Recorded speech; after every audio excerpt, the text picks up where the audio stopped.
আমরা এইমাত্র প্লেনে উঠে বসলাম। আমাদের টোটাল 24 জনের গ্রুপ, কিন্তু একজনকে রেখে আমাদের রওনা দিতে হচ্ছে বিকজ তার পাসপোর্টে কিছু প্রবলেম ছিল।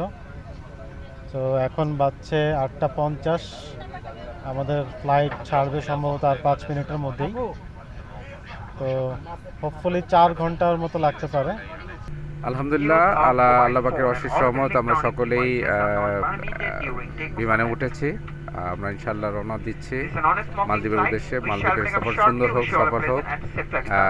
ধন্যবাদ এক্সট্রিম গ্রুপ এবং আমাদের সাইফুল ভাই আমার পাশে আছেন, মুকুল ভাই এবং যারা আছে, আমরা সকলকে ধন্যবাদ। স্মার্ট এবং এক্সট্রিমের পক্ষ থেকে যেই মালদ্বীপ ট্রিপ অ্যারেঞ্জমেন্ট করা হয়েছে সেটার আজকে শুরু। আমরা অনবোর্ড হয়েছি বিমানে এইমাত্র সবাই মিলে। আমরা আশা করছি আমাদের এই ট্রিপটি অসংখ্য আনন্দময় স্মৃতি তৈরি করবে সবার মাঝে।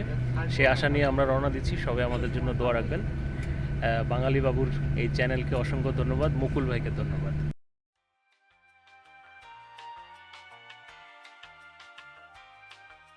যথাসময় আমাদের ফ্লাইট ছেড়ে দিল।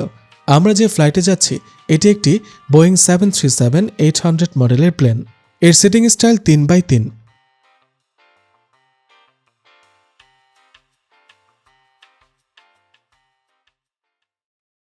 ঢাকা থেকে সরাসরি মালদ্বীপের রাজধানী শহর মালে যাওয়ার জন্য একটিমাত্র ফ্লাইট চালু রয়েছে, সেটি হলো বাংলাদেশের ইউএস বাংলা এয়ারলাইন্স।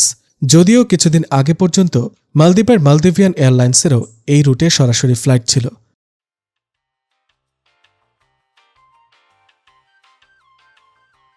যাত্রাপথে প্রত্যেক প্যাসেঞ্জারকে লাঞ্চ দেয়া হয়, যার মূল্য টিকিটে অন্তর্ভুক্ত থাকে।